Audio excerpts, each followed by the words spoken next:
তাহলে কি তুমি কি আমাদের দুজনের সাথে বিয়ে করবে নাকি? আরে খ্যাপা চোদা, তুই কি পাগল বানা?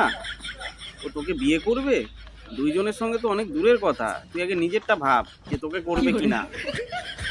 না না, আসলে ঠিক করতে হবে। এর মধ্যে আমি দুজনেরই নাম লিখেছি, যার নাম আসবে আমি তাকেই বিয়ে করব। কি? আমি বুঝে গেছি মস্তান। দেখ ভাই, এইসবের মধ্যে যাস না একদম, কিন্তু চিরকুট তুলবি না।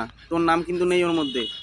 এই মেয়েটা ওই মুভিটা দেখে এসছে, লে হালুয়া, আর ওই হিন্দিতে আছে দেখি হাঙ্গামা হাঙ্গামা, সেম।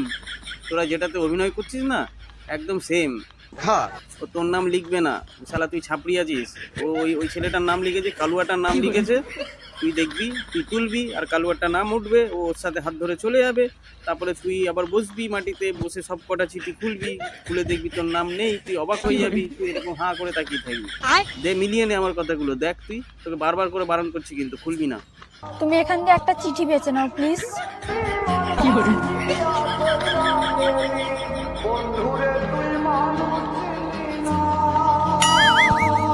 আমি জানতাম আমি হেরে যাবো।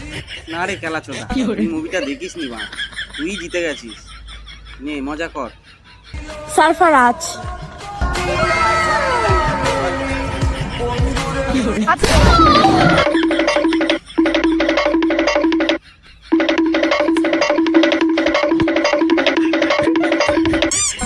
দেখলি তো, আমি বলেছিলাম বাড়া, আমার কথা বিশ্বাস হয় না।